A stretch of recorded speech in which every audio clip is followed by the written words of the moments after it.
Hey, what's up guys? Welcome to another FSD video here. I'm in something a little different today.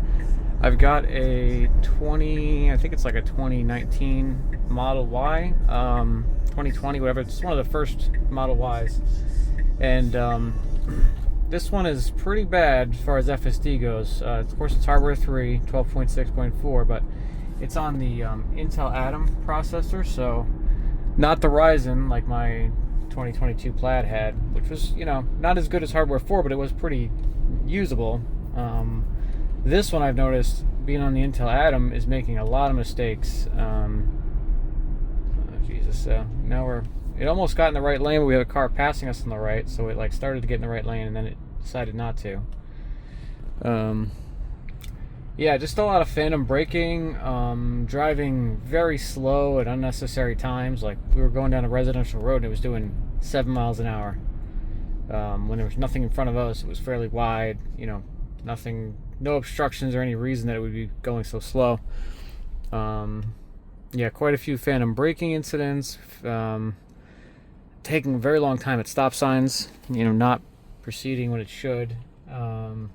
I mean, I guess it's better than the opposite. You want it to be safe and not get into accidents, but this is at best a good driver assistance. Nothing like even better hardware 3, and certainly not like hardware 4, which is a bit disappointing. I know, a lot of owners have these Model 3s or older Model S's and these early Model Ys that have the slower processors, and unfortunately, I think if barring a significant hardware upgrade, I think that they're just not going to perform to anywhere near the level of hardware 4, and they're definitely not getting full self-driving unsupervised, probably ever, unless there's some serious breakthrough in processing capability where they can make these slow Intel Atom processors handle everything that's needed. But yeah, it just doesn't seem to have it. So we'll see.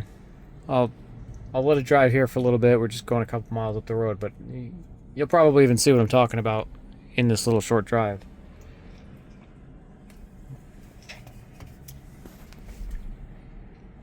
I know I mean, it took a few seconds there to...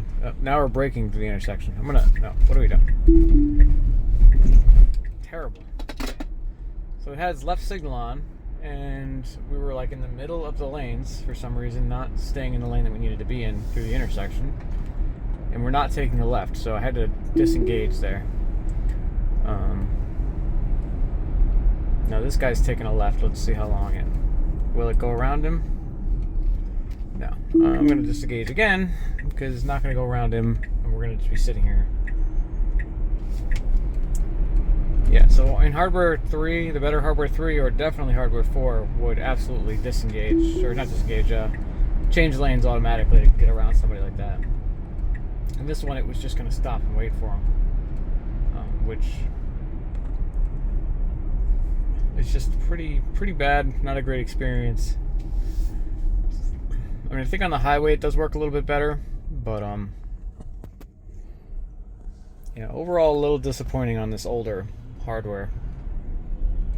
And I think, a lot of these debates I've seen online and stuff that people get into, and they say, oh, Tesla will never have robotaxi. I tried it in my Model 3, my Model Y, and it's, it's okay, but it's nowhere near robotaxi. Well, if you're driving a car like this with an Intel Atom processor and hardware 3, I absolutely agree with you. Your experience is nowhere near robotaxi. It's not ready for that. It's not going to be unsupervised. I'm sorry to, I know people had a lot of hope for that. There was a lot of promises made, and Tesla didn't live up to that, to be honest, on hardware 3. Maybe they'll get there with the better processors at some point. Hardware 3 with the Ryzen processor is decent. It's certainly better than this. I don't know if they'll ever get there with these older processors. Of course, there's even Model S's with worse hardware than this, from 2015, 2016 to have Autopilot 1 or 2. And obviously those are never getting any kind of full self-driving. So, but yeah, I think it, leads to some disagreements or debate that's kind of unnecessary, because people are basing their own experiences in their older hardware car and using that as the basis to evaluate full self-driving, when obviously there's so much, if you ever go to test drive a newer one, you'll see there's just a lot of difference. I mean, it's not close. It's doing okay now, but this is pretty easy.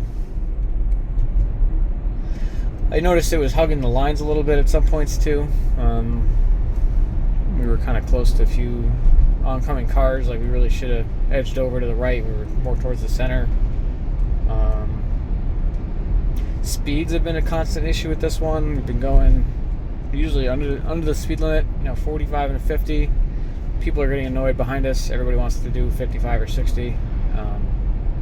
So I've had to press the accelerator a lot and tell it to go faster. I also noticed it's not as attentive. Like, I'm not wearing sunglasses right now. I mean, we'll see if I'm not looking at the road, but it's not as quick, not as nagging as the newer ones. Hardware 3 and Hardware 4, I mean, you look down for a couple of seconds and it's starting to beep and nag at you to pay attention to the road. This one you get probably double the time, maybe more. Alright, we're pulling into a business up here on the left, so we'll see how it does with that. It's got to cross some oncoming traffic and wait.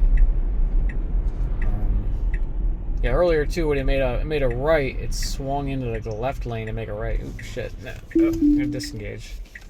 So it started to make the left, and then it decided not to, and just kind of hung out partially over the center median.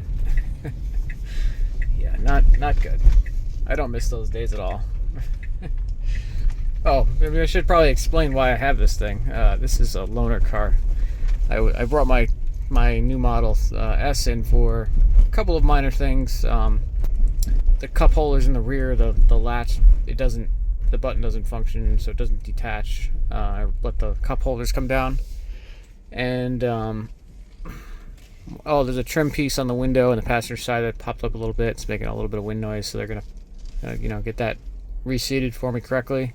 And I wanted to have them clean there's a little bit of smudging or whatever residue in the camera housing in the front, and they have a procedure. It's called precision camera cleaning, and they have a procedure where they remove that whole front, this whole plastic area here. They take this off, and then they're able to clean inside really well on the inside and the outside. So I'm gonna have them do that. But all right, guys, yeah, appreciate it. Thanks for watching. Thanks for supporting the channel. It really is a big help. I'm almost, I know there's lots of channels to choose from. I'm almost to the point where I can actually make like $10 by posting a popular video, which would be, better than what I do now, which is totally for free. So if you could like and subscribe to the channel, I'd really appreciate it. Share these videos if you know somebody would be interested, or throw them on the forums. It's always, people like to watch stuff about FSD and the progress. And we'll be making more. So yeah, just to give you an idea here. So Model Y long range. Where was the? Oh, here you go. So it is FSD 3, but it's the Intel Atom. All right. Thanks again, guys. Have a good day. Bye.